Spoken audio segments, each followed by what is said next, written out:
Antes de darmos início às explanações por parte dos membros da mesa, nós esclarecemos que cada membro terá o uso da palavra pelo período de 10 minutos, sem interrupções pelos demais, e após a explanação de todos, o público, em geral, poderá formular perguntas ao membro que desejar, momento em que o debate será instaurado, de maneira que os demais membros da mesa poderão se manifestar sobre o questionamento formulado, ainda que tal não tenha sido feito a ele. Com tais esclarecimentos, damos início às explanações, convidando o Sr. Leonardo Fischer, representando a pessoa com deficiência, a fazer uso da palavra.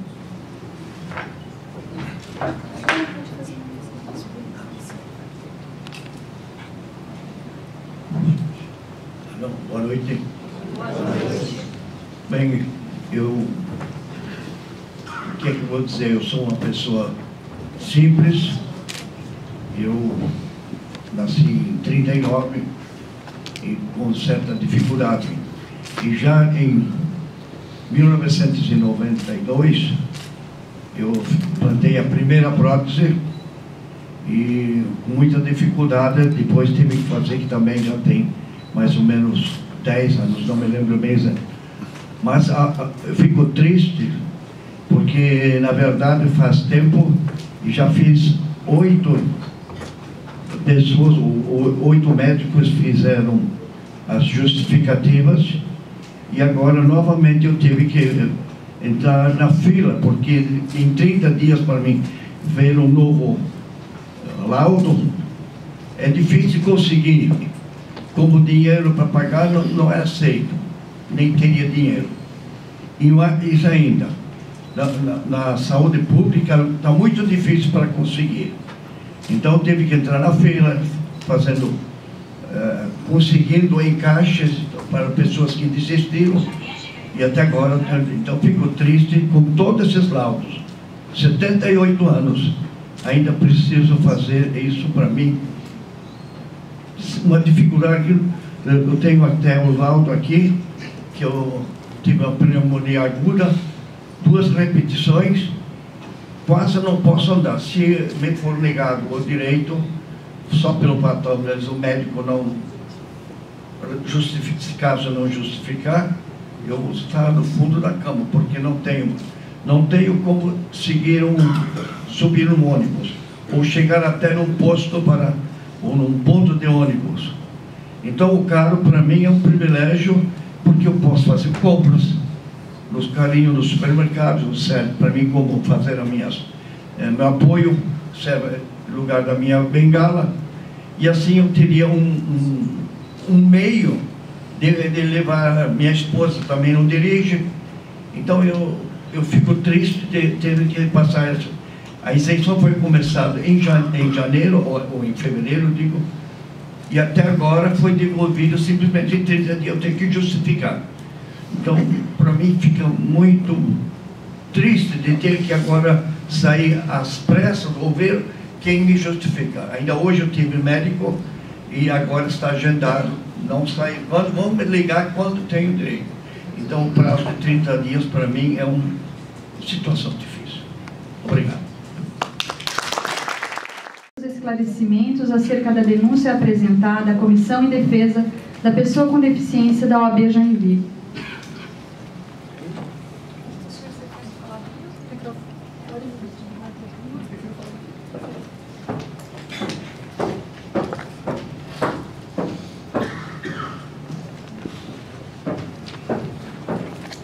Boa noite a todos.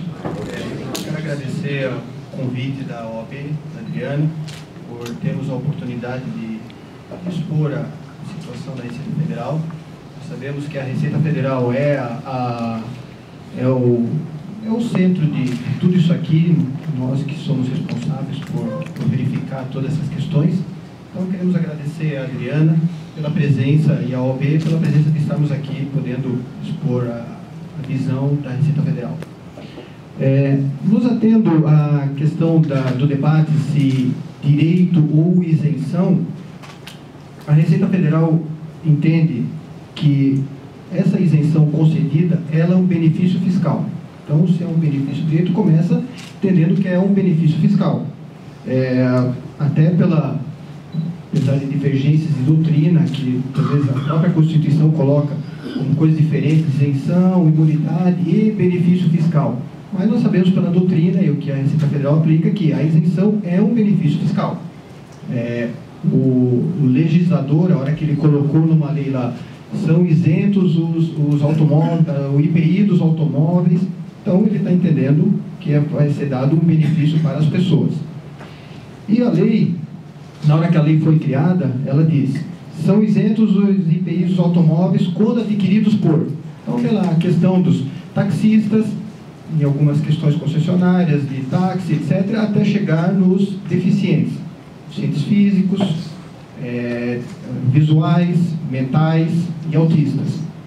Então, a lei estipulou que um determinado público que então poderá ter o benefício da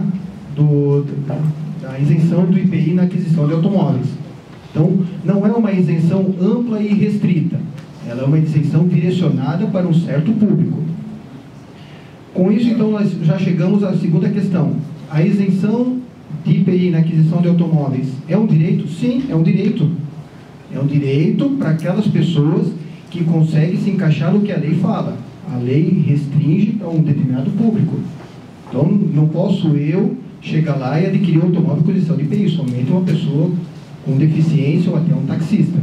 E isso está claro na lei. Então, é um direito? Sim, é um direito, respeitados os limites legais. A lei restringe quem é esse público. E nós podemos fazer a comparação com outros direitos existentes até na Constituição. O direito de ser eleito. O direito de ser eleito, de poder participar de uma eleição, não é para qualquer um. Existem alguns limites que a pessoa precisa cumprir. E da mesma forma que existem alguns limites que precisam ser cumpridos. E a Receita, quem é que está a cargo de verificar isso daí? É a Receita Federal. A própria lei lá estipula. A Receita Federal verificará os requisitos necessários para fazer isso daí. E com isso, a Receita Federal, além de ser o órgão que vai verificar isso daí, também assumiu a responsabilidade de dizer, vou disciplinar como é que isso funciona. Para evitar o seguinte, como é que, se a Receita Federal não disciplinasse isso daí, qualquer pessoa poderia chegar o quê? Com papel em branco, entregar, não saberia para quem fosse entregar isso daí, e dizer assim, olha, eu quero ter a isenção de IPI na questão de automóveis. Então, a Receita Federal precisou criar nós chamamos de instrução normativa, que regulamentou tudo isso daí. Como é que é feito esse processo, para quem vai, o que tem que ser verificado. Essa foi a função da Receita Federal. E quando esse processo, quando esse pedido chega para nós na Receita Federal, nós fazemos todo o trabalho de análise para verificar. As pessoas preenchem os requisitos que a lei estipulou, é isso que nós vamos fazer esse trabalho. E nós temos um documento maior chamado Código Tributário Nacional que diz: os processos de isenção, independente de qualquer tributo, eles precisam ter uma interpretação literal, nem ampliada e nem reduzida. É uma interpretação literal. Nós somos obrigados a seguir ipsis literis o que está escrito no processo de isenção de IPI, aquilo que se encaixa na lei.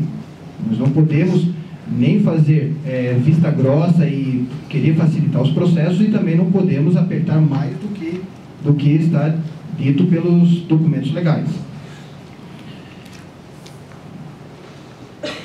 E muitas vezes nós precisamos, infelizmente, para esclarecer algumas situações, porque nós trabalhamos com papel, nós não temos condições de verificar pessoa a pessoa, ter a pessoa na nossa frente, até porque nós não teríamos condições de fazer isso, verificar se a pessoa tem alguma deficiência ou não tem uma deficiência. Então, a própria instrução normativa, na hora que regulamentou isso, diz assim, quem vai emitir isso daí para dizer para o auditor da Receita Federal, para os servidores da Receita Federal, se a pessoa tem uma deficiência ou não, é um laudo de uma junta médica, emitido por 2 médicos e mais pelo responsável desse estabelecimento de saúde, que vai dizer assim, eu me responsabilizo por esses 2 médicos que estão assinando esse laudo. Esse foi o que a instrução normativa estipulou. E até agora, respondendo senhor Leonardo, e também nós percebemos a dificuldade, estamos aprimorando para que então esse trâmite seja o melhor viável para todos. Nós não queremos criar dificuldades, queremos só fazer um trabalho correto.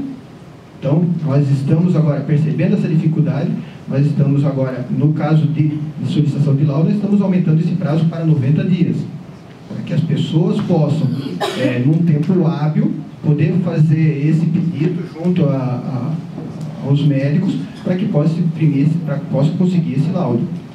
Então, nós estamos, aos poucos, aprimorando esse processo e aprendendo também com as situações que estão ocorrendo. Nós não estamos de olhos fechados e de ouvidos tapados para as situações que estão ocorrendo com as pessoas que fazem o pedido para nós. Uma questão só que muitas vezes gera uma certa indignação é que muitas vezes os laudos não conseguem responder para nós se a pessoa se encaixa num caso como deficiente físico, ou mental, ou visual, ou não consegue se encaixar. Como nós olhamos o papel, nós não temos condições de olhar todas as pessoas presencialmente, nós temos que confiar no papel. E muitas vezes o laudo não consegue responder isso para nós precisamos esclarecer. Então nós olhamos as informações do laudo e muitas vezes nós precisamos estar intimando. Existem situações que são muito claras para nós. Então, por exemplo, uma pessoa que tem um membro amputado. Ora, isso qualquer pessoa consegue olhar, qualquer um de nós conseguiria olhar uma pessoa que tem um braço amputado, uma perna amputada e dizer, essa pessoa é deficiente físico. Não tem segredo. Mas existem outras situações que elas ficam num limiar que é complicado de verificar isso.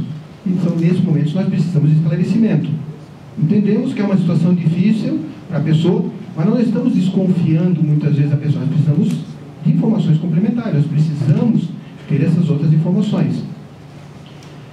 E aí, com isso, para nós, não é só o laudo que conta, nós também olhamos outras condições. Nós olhamos outros documentos do processo para verificar se a pessoa se encaixa naquela situação ou não. Então, não é só, muitas vezes, a questão de esclarecimento ali. Nós já pegamos, infelizmente, situações de fraude nesses processos. Então, nós, por exemplo, já chegamos de pessoas, por exemplo, dentista que diz que tem um problema do braço e continua trabalhando. Como é que um dentista pode ser um deficiente físico e continuar trabalhando? Então, a gente já começa a perguntar, começa a fazer uma nova intimação para esclarecer. E aí, como é que nós podemos entender melhor a situação? Só fazendo uma intimação para esclarecer isso para nós. Podemos estar equivocados na nossa visão? Podemos. Por isso que nós fazemos uma intimação. Porque senão nós já estaríamos indeferindo direto, mas nós fazemos uma intimação em vários casos para esclarecer situações que nós precisamos intimar, precisamos criar nossa convicção para dizer a pessoa se encaixa nas situações ou não se encaixa nas situações. E aí nós verificamos todas as declarações, todos os documentos do processo. Verificamos veracidade de todos os dados, verificamos a coerência de todos os dados.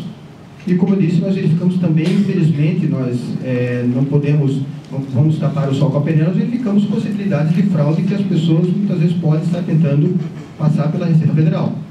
E a nossa função é verificar isso daí. Uma coisa que nós queremos esclarecer já de antemão não há nenhuma orientação institucional, seja a nível nacional, seja a nível local, para deferir ou indeferir processos. Não existe isso. Não existe dentro da Receita, agora vamos olhar superficialmente os processos, vamos deferir todos. Ou agora não, vamos apertar um pouco e vamos indeferir todos os processos. Não existe isso dentro da Receita Federal. Também não há chance de um auditor fiscal fazer uma facilitação ou uma vista grossa de um processo. Ele vai olhar aquilo que ele é obrigado a olhar de forma imparcial. Ele vai se basear na lei, vai verificar, em função dos documentos, qual é a sua convicção e vai decidir, seja deferindo ou seja indeferindo. Então, não existe qualquer processo de facilitação. Não há contato com qualquer prestador de serviço dentro da Receita Federal. Essa é outra coisa que nós queremos deixar claro. Nós fazemos nosso trabalho de forma imparcial, de forma justa, sem ter contato com qualquer prestador de serviço. Não há fura-fila dentro da Receita Federal. Nós não temos dentro da Receita Federal uma pilha de processos e aí nós vamos escolher, agora eu vou pegar esse aqui primeiro, furando a prioridade. Não existe isso.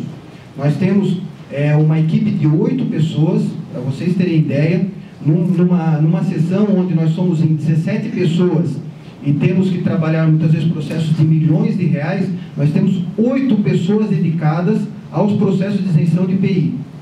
Então, a demora não se deve à nossa força local. Nós temos bastante gente dedicada. E como eu disse, na hora que nós estamos analisando o processo de isenção de IPI, muitas vezes nós estamos deixando de analisar processos de milhões de reais. Não estou dizendo qual é mais importante e qual é menos importante, mas nós temos bastante pessoas dedicadas a esses processos. Nós, de Santa Catarina, nós temos o segundo maior volume aqui em Joinville de processos de isenção de IPI, só perdendo para Florianópolis.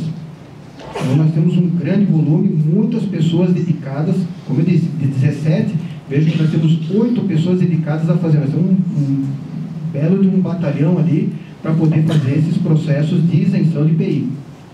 Então, a demora não é em função da falta de pessoas dedicadas para esse serviço. E aí, os processos chegam para nós, se precisar, nós vamos ter que intimar, infelizmente, algumas situações, e nós somos obrigados a emitir um despacho decisório dessas situações. Então, essas supostas irregularidades que foram levantadas, nós gostaríamos de que fosse aprofundado o porquê estão alegando que existem irregularidades, porque todos os nossos processos são decididos em despacho decisório e eles estão, posso garantir, muito bem fundamentados. Eles estão claros por que os processos foram deferidos ou indeferidos. As pessoas podem não concordar, nós podemos talvez errar em alguma situação, todo mundo é passível, até juízes, engenheiros, qualquer profissional é passível de errar, nós também podemos ser passíveis de erro. Então, então, todas as nossas decisões, elas estão motivadas, fundamentadas, dizendo A mais B, por que o processo foi deferido, por que o processo foi indeferido. Quem já teve acesso a um despacho decisório nosso, vai ver que ele está muito claro, dizendo o que está acontecendo naquela situação. Nós não escondemos nenhuma situação. Nós não fazemos nada por debaixo do pano, não jogamos nada para debaixo do tapete para fazer com que algo seja escondido. E com esse despacho decisório, é possível as pessoas, claro, poderem recorrer, que nós temos instâncias que podem ser buscadas para poder dizer, olha, eu acho que o auditor fiscal se equivocou nessa situação, ou ele não analisou bem esse documento, olha, aqui tem um novo documento do processo, a pessoa pode fazer isso, e até, em última instância, se precisar, até recorrer ao próprio Poder Judiciário. Mas tudo está muito claro, tudo está de forma acessível para todos. E o que eu quero dizer, deixar o recado nós fazemos nosso trabalho de forma imparcial, respeitando a legislação. Nós não fazemos nem mais, nem menos. Seria isso. Muito obrigado.